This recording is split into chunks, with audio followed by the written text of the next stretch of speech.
Hello hello hello. Welcome back to my class 12 journey day 45। और आज हम लोग देखेंगे बीएसटी और बीएसटी का चैप्टर नंबर 6, जिसमें हम समझ चुके थे कि सोशल एनवायरनमेंट क्या होता है और अब समझेंगे टेक्नोलॉजिकल एनवायरनमेंट क्या होता है। तो टेक्नोलॉजिकल एनवायरनमेंट से हम शुरू करते हैं। तो पहले समझते हैं टेक्नोलॉजिकल एनवायरनमेंट किसे कहते हैं। तो समझो कि मानो तुम एक बिजनेस चालू किए हो। तो बिजनेस में सोसाइटी होती है जहां पर तुम सोसाइटी को कुछ रिक्वायरमेंट देते हो जो सोसाइटी तुमसे मांगती है और तुम उसे फुलफिल करते हो। तो अगर तुमने उसे फुलफिल किया तो जिसमें तुम टेक्नोलॉजिकल यानी कि तुम किसी भी चीज को फुलफिल करने के लिए प्रोडक्शन सेल्स या फिर फाइनेंस में कुछ भी चीजें ऐड करते हो टेक्नोलॉजी के आधार पर, तो उसे हम टेक्नोलॉजिकल एनवायरनमेंट कहते हैं। फॉर एग्जाम्पल, तुम प्रोडक्शन के लिए मटेरियल के लिए यूज करने वाले जो मशीनरी है उसे हटाकर रिप्लेस कर न्यू मशीनरी न्यू टेक्नोलॉजी का मशीनरी को यूज किया गया हो, तो उसे हम कहेंगे टेक्नोलॉजिकल एनवायरनमेंट, जिसे हम डिफाइन कर सकते हैं। It refers to scientific improvement and environment for improving quantity of goods of services and new technology for operating the businesses। Business को ऑपरेट करने के लिए पुराने मशीनरी को हटाकर नया टेक्नोलॉजी के मशीनरी को इंस्टॉल करना और उसका गुड्स और सर्विस क्वांटिटी को देखना, क्वालिटी को देखना कि वो अच्छी तरह से कर रहा है या फिर नहीं कर रहा है, उसे देखना और फाइनल प्रोडक्ट बनवाना टेक्नोलॉजिकल एनवायरनमेंट के हिस्से में आते हैं। इसका एग्जांपल देखो तो अभी जो टेक्नोलॉजी बढ़ी है जिसमें हम e commerce, e ticket, E banking, W for information sharing, ये जितने भी है पहले ये रिटेल में थे, बट अब ये ऑनलाइन पे चले गए हैं जिससे ऑल ओवर इंडिया इसे एक्सेस कर सकते हैं। इसका इम्पैक्ट क्या होता है तो इसे समझते हैं। इसका इम्पैक्ट है, it create opportunity for threads for various enterprises edge and shift is demand. ये तुम्हारे लिए अपॉर्चुनिटी भी है और तुम्हारे लिए थ्रेड्स भी है। अपॉर्चुनिटी किसके लिए? जो अभी के जनरेशन में जो लोग एआई सीख रहे हैं, जो नया नया टेक्नोलॉजी को सीख रहे हैं, उसको हम अपॉर्चुनिटी मानेंगे। बट किसको हम थ्रेड्स मानेंगे? थ्रेड्स यानी कि हमें वो लॉस करे। तो थ्रेड्स हम उसको मानेंगे जो हमें लॉस करता हो, जो बहुत पुराने व्यक्ति हो। मान लो न्यू टेक्नोलॉजी आए 2026 में और जो पुराने व्यक्ति काम कर रहे हैं 2026 में, उसको न्यू टेक्नोलॉजी के बारे में कोई जानकारी नहीं है, तो जो पुराने व्यक्ति हैं उसका वर्किंग आवर घटकर बहुत ही ज्यादा घट जाएगी या फिर उसको फायर किया जा सकता है कंपनी के द्वारा, क्योंकि नया टेक्नोलॉजी आया तो उसके लिए जो नया टेक्नोलॉजी को चला सके उसको एम्प्लॉयमेंट के लिए उसको हायर किया जाएगा। तो इससे हम इम्पैक्ट समझ सकते हैं जिसके लिए अपॉर्चुनिटी और थ्रेट्स हो सकता है। अपॉर्चुनिटी जो टेक्नोलॉजी को सीख रहा है और थ्रेट्स जो टेक्नोलॉजी को नहीं सीख रहा है।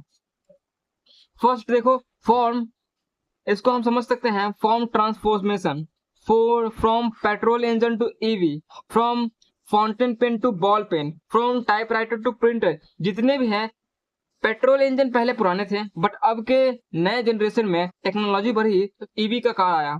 बट एक और देखो तो फाउंटेन पेन पहले चलते थे बट अब बॉल पेन चलने लगे। दूसरा, टाइपराइटर पहले चलता था बट अब प्रिंटर चलने लगा। तो ओवरऑल इम्पैक्ट उसे कहेंगे जो हमारे जनरेशन के न्यू टेक्नोलॉजी को फंडामेंटल या फिर इन्वायरमेंटल एक्सेस करवाया जा सकता हो। इसका लीगल इन्वायरमेंट किसे कहते हैं? तो लीगल एनवायरनमेंट, जैसे हम किसी भी पॉलिसी, किसी भी रूल्स, किसी भी रेगुलेशन को अप्लाई करने के लिए जहां पर हम अप्लाई किए गए रूल्स रेगुलेशन लगाते हैं उसको हम लीगल एनवायरनमेंट कहते हैं। ये मेनली 3 स्टेज पर होते हैं। पहला, गवर्नमेंट, यानी कि गवर्नमेंट कहाँ जाएगा तो रेगुलेटरी प्रोसेस, जहां एडमिनिस्ट्रेटिव ऑर्डर होगा और लॉ ऑफ रेगुलेटरी पासेज होगा, authorise judgment of delivery by the court होगा। रेगुलेटरी क्या होगा? पासेज। रेगुलेटरी पासेज पार्लियामेंट से होता है जो पूरे ऑल ओवर इंडिया पे लगाया जाता है। जितना पूरे इंडिया में जो गवर्नमेंट रूल्स एंड रेगुलेशन बनाती है वो पार्लियामेंट से निकलकर पूरे ऑल ओवर इंडिया तक जाती है और उसको एक्सेस करवाती है कि सारे लोग उसको माने। दूसरा, एडमिनिस्ट्रेटिव ऑर्डर जो स्टेट लेवल पर होता है। स्टेट लेवल पर किया गया जितने भी पॉलिसी, जितने भी रूल्स, जितने भी रेगुलेशन है, वो सिर्फ स्टेट में ही काम आएंगे। जैसे कि बिहार में दारू बंद है, बट अगर जाकर गुजरात में गए और गुजरात में जाकर दारू पिए, तो ये कोई भी मायने नहीं रखता कि बिहार में कौन से रूल्स है, मायने रखेगा कि गुजरात में कौन से रूल्स है। तो जहां पर हम हैं, जिस स्टेज में हम हैं, उस स्टेट का रूल्स एंड रेगुलेशन पता होना चाहिए। और तीसरा, लोकल कोर्ट्स। हमारे स्टेट के कोर्ट्स भी तुम्हारे लिए रूल्स एंड रेगुलेशन बना सकते हैं। ये स्टेट लेवल पर या फिर इंडिया लेवल पर अप्लाई होता है।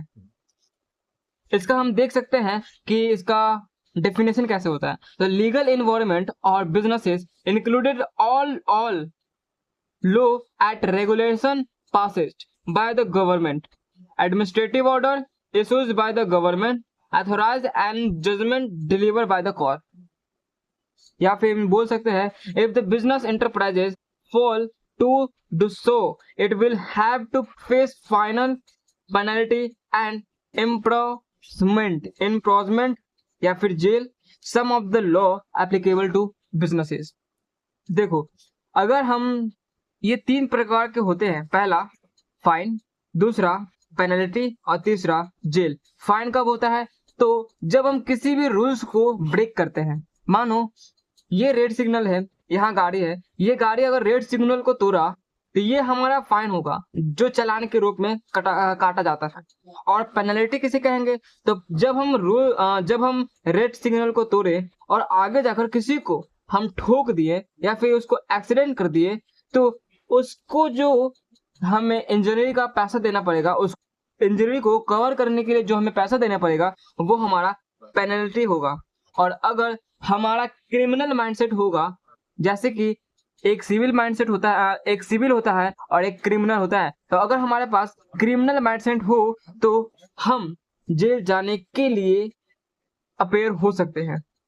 यानी हम अगर गए, सिग्नल तोड़े और सीधा उस व्यक्ति को ठोके जो हमें लगता है कि हम उसको ठोकने वाले थे, तो उसको हम कहेंगे क्रिमिनल माइंडसेट, जिससे हमें जेल जाने की संभावनाएं हो सकती है। जैसे कि इसमें देख सकते हैं कि कौन कौन से एक्ट आते हैं। तो some of the law applicable to businesses, factory act 1948, consumer protection act 2013, trade union act 1926, industrial development act 1951, industrial distribute act 1947। ये याद करने की जरूरत है क्योंकि ये ऑब्जेक्टिव में आने वाले क्वेश्चन से। अब देखो, impact of legal environment of business. Legal environment का इम्पैक्ट क्या होता है?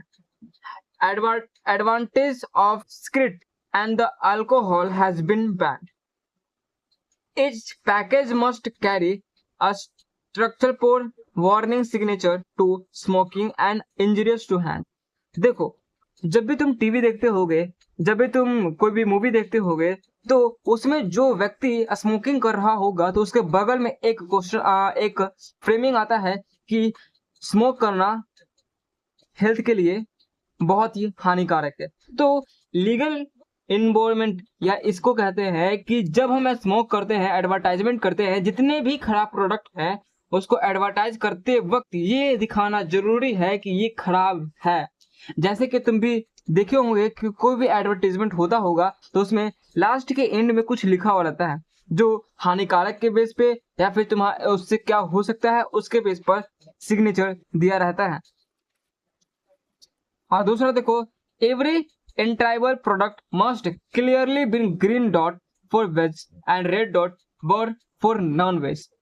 अब देखो, तुम मैगी बनाए, मैगी के पैकेट में दो तरह के मैगी होते हैं, पहला नॉन वेज और दूसरा वेज। तो नॉन वेज में मैगी के पैकेट में रेड डॉट लगा हुआ रहता है और वेज में मैगी के पैकेट में ग्रीन डॉट लगा हुआ रहता है, ताकि कंज्यूमर को पता चले कि कौन सा नॉन वेज है और कौन सा वेज है।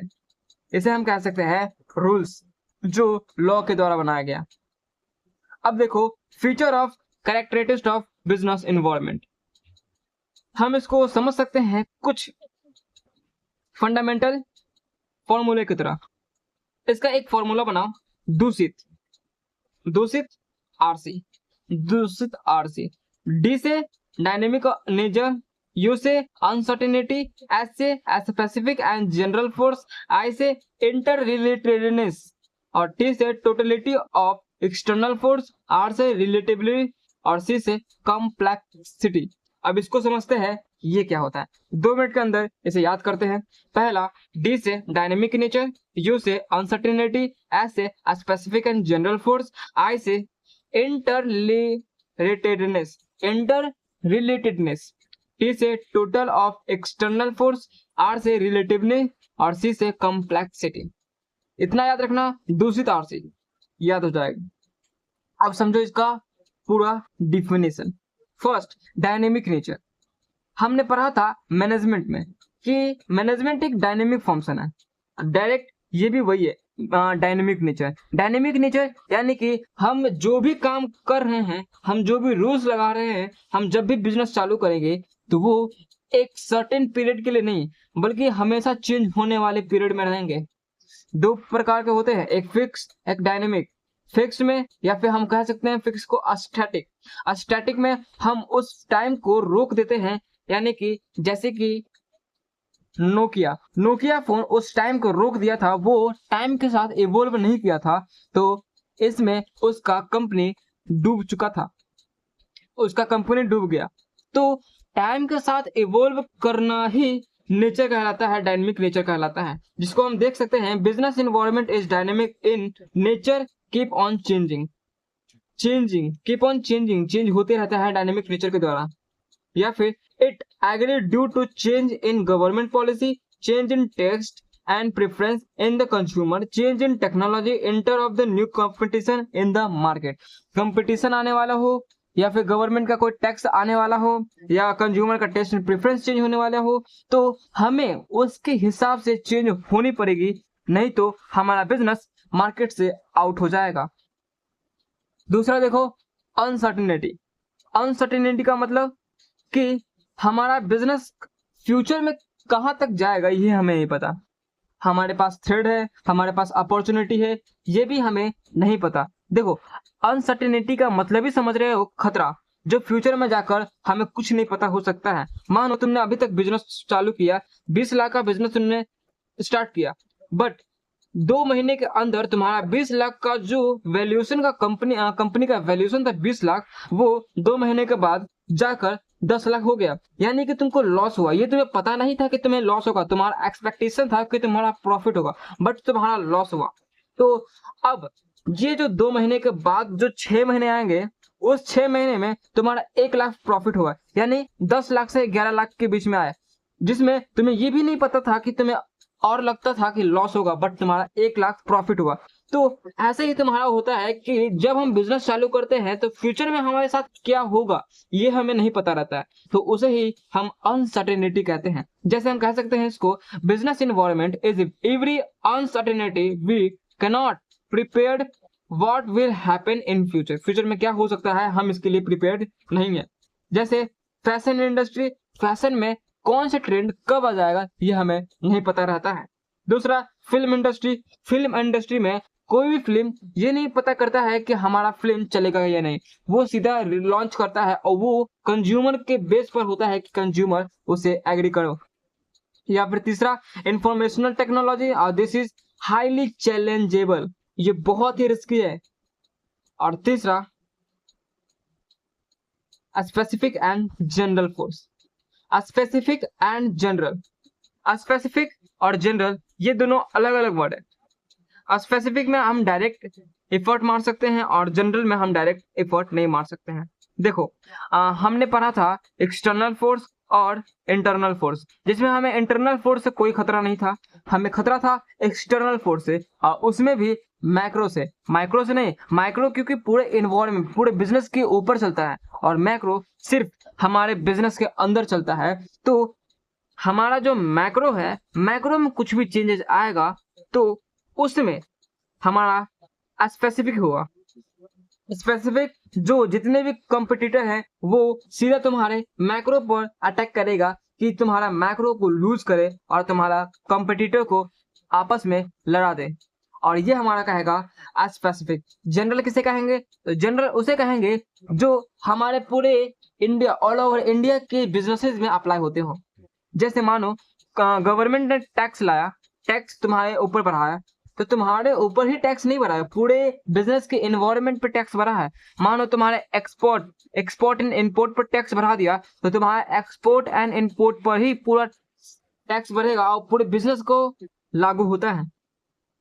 ये हमारा हो जाएगा जनरल। और स्पेसिफिक जो तुम्हारे सिर्फ बिजनेस के इंटरनल पार्ट को डैमेज करता हो, इसको हम बोल सकते हैं business environment is made up of both specific and general force.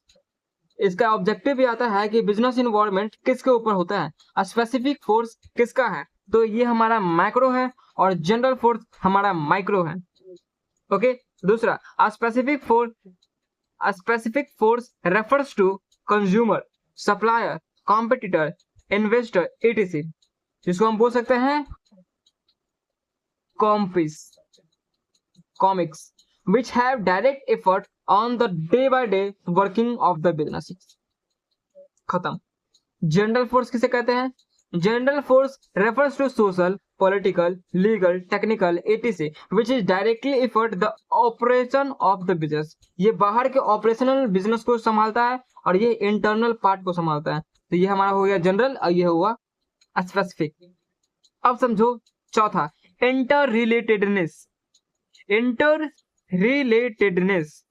पहले इसका हम डेफिनेशन समझते हैं, फिर तुमको बताते हैं। देखो, various element of business environment are very closely related to each other. For example, parents there has been increase the demand for products like dicky color, fat free cooking oil, sugar free production etc due to increase in average of the goods health among the consumer।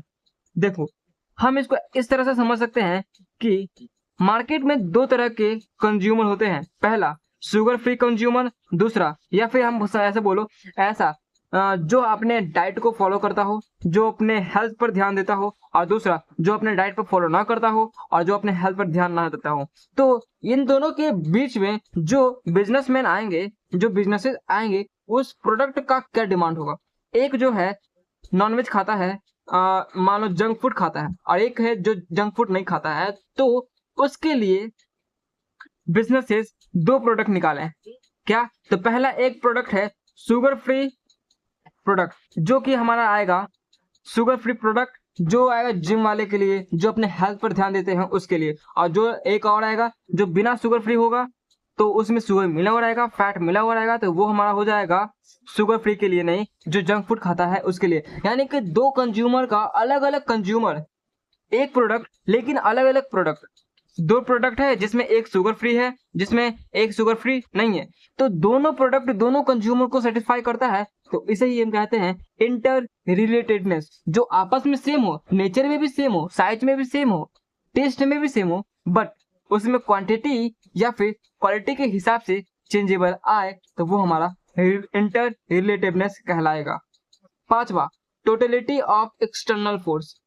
Totality of external force, इसका भी देखते हैं। Business environment is the sum total of all the external factor, micro and macro, that influence function of the businesses, hence it is called comprehensive management force। Totality of external force, external force बाहर का जितने भी forces आएंगे, बाहर का यानी government tax, competitor, या फिर कंज्यूमर का नया प्रोडक्ट आना, इसका कंज्यूमर का टेस्ट एंड प्रेफरेंस चेंज हो जाना, इस पर जो टोटलिटी का चेंजेबल आएगा माइक्रो एंड मैक्रो के बेस पर, उसे हम कह सकते हैं टोटलिटी ऑफ एक्सटर्नल फोर्स। छठा, रिलेटिवली। रिलेटिवली मतलब हम ऐसा समझ सकते हैं कि एक स्टेट में, या फिर ऐसा समझो पूरे वर्ल्ड वाइड इंडिया में जो एमएलएम का बिजनेसेस होते हैं, एमएलएम बिजनेसेस जैसे मैकडोनल्ड, केएफसी और या फिर डोमिनोज, ये जो तीनों बिजनेसेस हैं, ये तीनों बिजनेसेस वर्ल्ड वाइड फेमस है। तो इसका हम एक एग्जांपल लेते हैं कि मानो इंडिया में एक चीज चेंज हुई है केएफसी में। अगर तुमको ये पता हो तो तुम बता सकते हो क्या? KFC में ये चेंज हुआ है कि उसमें जो मेन्यू कार्ड होता है, तुम्हें उसमें दिखाया जाता है कि तुम जो प्रोडक्ट खरीद रहे हो उसमें कितना कैलोरी है, उसमें कितना प्रोटीन है, उसमें कितना फैट है, या फिर उसमें कितना शुगर है, ये दिखाना मैंडेटरी कर दिया गया है KFC के द्वारा। हालांकि हम मैकडोनल्ड या फिर डोनट इस सब में नहीं देखे हैं।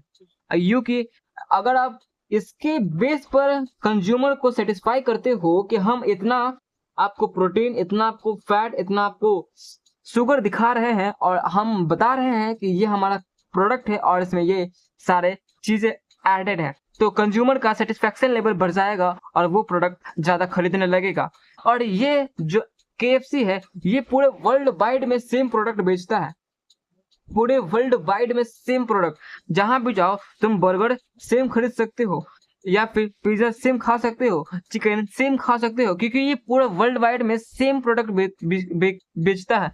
यानी ये नेचर के आधार पर, कल्चर के आधार पर, ईटिंग बिहेवियर के आधार पर कोई भी स्टेट में कभी भी चेंज नहीं करता। दूसरा तरफ देखें तो मैकडोनल्ड या फिर डोमिनोज, क्या बोलता है, कंट्री वाइज चेंज होते रहते हैं। अगर इंडिया में वो ईटिंग बिहेवियर ऐसा हो कि वो पिज्जा खाए, दाल भात खाए, या फिर कुछ भी खाए, लिट्टी चोखा खाए, ये सारे इंडिया में ही रहेंगे, बाहर की कंट्री में नहीं जाएंगे। बाहर की कंट्री में क्या होगा, मानो चाइना में गया तो चाइना में वो सब खाया जाएगा जो चाइना के लोग खाते हैं, या फिर जापान में वो गया तो जापान में वो बिकेगा जो जापान के लोग खाते हैं। तो ये बिहेवियर चेंज होता है, उसे कहेंगे रिलेटेबिलिटी। मतलब जो कंट्री वाइज बिहेवियर कंज्यूमर के टेस्ट पर कंज्यूमर के कल्चर पर अपने प्रोडक्शन को चेंज कर दिया जाता है, तो उसे हम रिलेटेबिलिटी कहेंगे। कम्प्लेक्सिटी कैसे कहेंगे, तो business environment is complex because many dimension force inter it, so it is very difficult to find externally the capable changes। देखो कॉम्प्लेक्सिटी, MLM बिजनेस जो वर्ल्ड वाइड इतना बड़ा होता है, जिसका फाउंडेशन ही एक हेड क्वार्टर होता है, तो उसमें पूरे वर्ल्ड वाइड का कंपनीज स्ट्रक्चर, सबको संभालना, सबको मैनेज करना और सबको ये ऑर्डर देना कि क्या करना है, क्या नहीं करना है, ये बहुत ही कॉम्प्लेक्स रहता है। और इसे ही हम कॉम्प्लेक्सिटी कहते हैं, जिसमें हम इंटरनल फोर्स को ज्यादा बढ़ोतरी देते हैं। तो ये हमारा हो चुका है कॉम्प्लेक्सिटी, ये हो गया रिलेटेबिलिटी और total and external force, inter relatedness, satisfaction and general force, uncertainty and dynamic nature. और इतना हमने देखा, और कल देखेंगे इसके टाइप्स और भी टाइप्स है। तब तक के लिए धन्यवाद।